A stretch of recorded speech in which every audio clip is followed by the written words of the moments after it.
ये जो आप आतंकवाद देख रहे हैं, ये एक ड्राइव है, ये एक धर्म का हिस्सा है, ये कुछ लोगों का दिमागी फितूल नहीं है, ये उसी से ड्राइव होता है। और वो किताब इस बात की इजाजत देती है कि एक पन्ने पे वो किताब के आप जाएं तो वो लिखती है कि एक किसी आदमी का कत्ल पूरी इंसानियत का कत्ल है।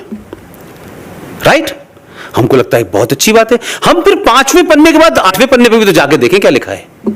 वो कहता है कि जो तुम्हारे नबी को नहीं मानता उसको समझाओ, उसको पुचकारो और अपने नबी की अच्छी अच्छी बातें बताओ। वो अगर तब भी ना माने तो उसका कत्ल वाजिब है। भाई यहां तो एक को मारने की बात कर रहे थे, वहां तुम कह रहे हो सबको मारो। तो ये क्या कंट्राडिक्शन है, इसको समझने की कोशिश कीजिए। दोस्तों नमस्कार, मेरा नाम रविकांत भारती है। आपने इस मक्कार बहुरूपिये का बात तो सुना। यह कह रहा है आतंकवाद किसी व्यक्ति के दिमाग का फितूल नहीं है बल्कि धर्म का हिस्सा है और वह किताब इजाजत देती है। अब कौन किताब? जिसके 5वें पन्ने पे लिखा है कि एक इंसान की हत्या पूरे मानवता की हत्या है। और आखिरी पेज पे क्या लिखा है? आखिरी पेज पे लिखा है कि पहले मोहम्मद साहब को जो न माने उसको पुचकारो, उसको दुलारो, फिर मोहम्मद साहब की प्रशंसा करो, मोहम्मद साहब के बारे में अच्छी अच्छी बातें बताओ और फिर भी वह न माने तो कत्ल वाजिब है। तो यह महाशय सारा बाल पक चुका है, अपने आप को किसी मौलवी मौलाना से इस्लाम के जानकारी में कम नहीं मानते। तो मैं भी यहाँ पे लेके बैठा हूं वह किताब जिसकी यह बात कर रहे हैं। यहाँ देखिए क्या लिखा है, द होली कुरान। अब आप सोचेंगे इंग्लिश में है तो इंग्लिश में थोड़ा समस्या होगी, तो देखिए मैं हिंदी भी वर्जन लेके बैठा हूं। तो ये रहा इंग्लिश वर्जन, ये रहा हिंदी वर्जन। हिंदी में नाम है पवित्र कुरान, इंग्लिश में नाम है द होली कुरान। अब मैं 5वां पन्ना खोलने जा रहा हूं कि 5वां पन्ना में कहा यह लिखा है कि एक इंसान का कत्ल पूरे मानवता का कत्ल है। तो यह 5वां पन्ना है, मैं देख रहा हूं 5वां पन्ना में चैप्टर नंबर 2 जो सूरा अल बकरा है वह सूरे अल बकरा आ रहा है। 5वें पन्ने में यह आयत नहीं है, लेकिन कुरान में तो यह बात जरूर लिखा है कि एक मानव की जान बचाना पूरे मानवता की जान है। तो वह 5वां पन्ने में तो नहीं है, लेकिन जी हाँ 5वें चैप्टर में है। मतलब पुष्पेंद्र के अनुसार जो पन्ना कह रहा है 5वां पन्ना, उसको 5वां चैप्टर माना जाए और जिसको आखिरी पन्ना कह रहा है उसको आखिरी चैप्टर माना जाए। तो 5वें चैप्टर का नाम है सूरे अल मायदा। अब सूरे अल मायदा में क्या लिखा है? 32 नंबर, यहाँ पे मैं इंग्लिश में पढ़ के हिंदी बताता हूं इसका। यह 32 नंबर जो है आयत यह कह रहा है, because of that we ordained for the children of Israel that if anyone killed a person not in retaliation of murder or to spread mischief in the land. इसका मतलब समझिए, इसका मतलब है कि इसलिए हमने इजराइल के बच्चों को यह संदेश दिया कि किसी भी व्यक्ति को, ऐसे व्यक्ति की हत्या करना जिस व्यक्ति द्वारा किसी की हत्या न की गई हो और धरती पे किसी तरह का उपद्रव नहीं पैदा किया गया हो, ऐसे व्यक्ति की हत्या करना, it would be as if he killed all mankind. मतलब हत्या करना ऐसा हत्या होगा जिससे मान लीजिए कि सारे मानवता की हत्या हो गई, वह हत्या ऐसा होगा। आगे क्या लिख रहा है? If anyone saved a life, अगर कोई व्यक्ति एक व्यक्ति की जान बचाता है, it would be as if he saved the life of all mankind. इसका मतलब यह है कि एक आदमी का जान बचाता है तो यह वैसा होगा कि वह पूरे मानवता का जान बचाया हो।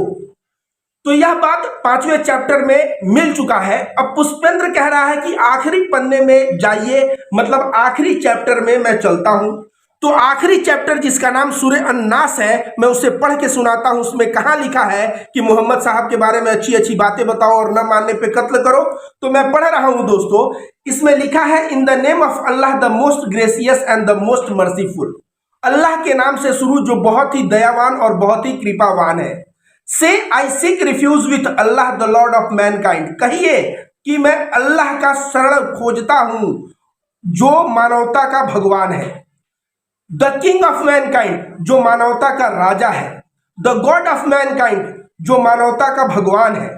From the evil of the whispered who विथड्रॉज।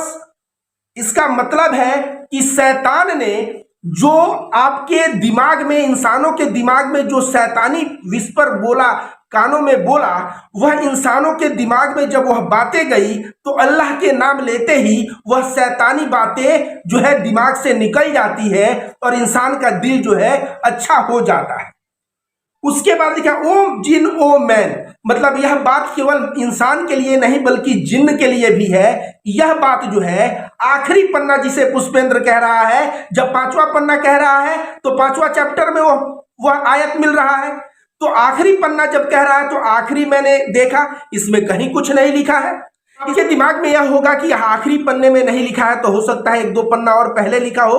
तो मैंने पूरे कुरान का अध्ययन किया है और इसमें कहीं भी वह आयत है ही नहीं। इस मक्कार बहुरूपियों को मैं कब से कह रहा हूं कि मेरे साथ डिबेट में आ, मेरे साथ डिबेट में आता नहीं है, क्योंकि मेरे साथ ही नहीं है, किसी के साथ डिबेट में नहीं आएगा।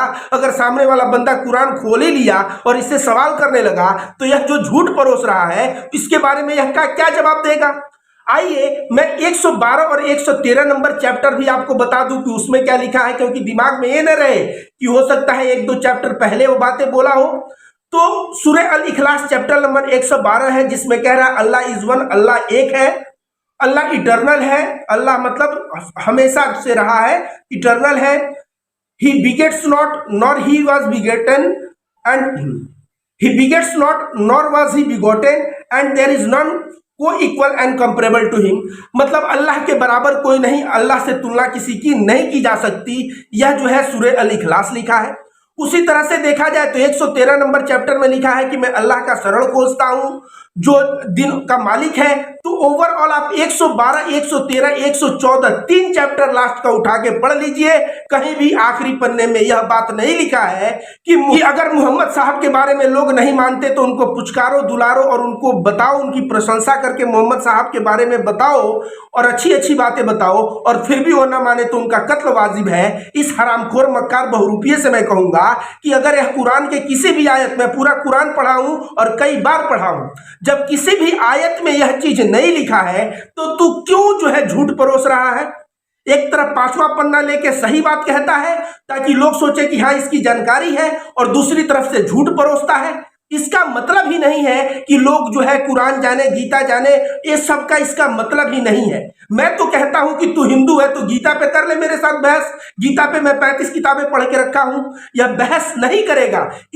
इसका मतलब कदापि नहीं है कि हिंदू धर्म को यह ऊंचा लेके जाए। इसका मतलब समझिए, इसका मतलब यह है कि यह झूठ झूठ बात जो है इस्लाम और कुरान के बारे में बोल के भारत के जो हिंदू हैं उनके दिल में ऐसा बेमनस्ता और नफरत भरे जिससे वे लोग किसी भी मुसलमान जो उनके भाई के समान लगते हो, उनके दोस्त हो, उसको भी देख के अंदर से सोचे कि ये उसी किताब पे आस्था रखता है जिस किताब में लिखा है कि मोहम्मद साहब को कोई न माने तो पुचकारो, दुलारो, मोहम्मद साहब के बारे में अच्छी अच्छी बातें बताओ और फिर भी न माने तो कत्ल वाजिब है। यह भले ही मेरा दोस्त है लेकिन इसका धर्म बहुत कट्टर है। इस तरह की बातें सोचने पे बाध्य कर रहा है इन हिंदुओं को। और बहुत सारे हिंदू ऐसे हैं कि वो कुरान उठा के तो पढ़ेंगे नहीं।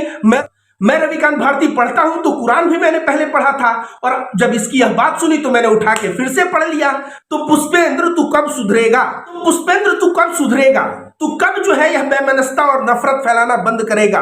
क्या तू अपने आत्मा को बेच चुका है, या पाकिस्तान में जो तू काम किया है वहां से ठेका लेके आया है कि हिंदुस्तान को जो है हिंदू मुस्लिम में बेमनस्ता फैलाना है? बेटा तुम सुधर जाओ। रविकांत भारती यहां बैठा हुआ है, तुम्हारी सच्चाइयों का पर्दाफाश करके तुम्हारा सच्चा जो चेहरा है ना लोगों के सामने मैं ऐसे ही दिखाते रहूंगा और तुम्हारी असलियत लोगों को मैं बताता रहूंगा।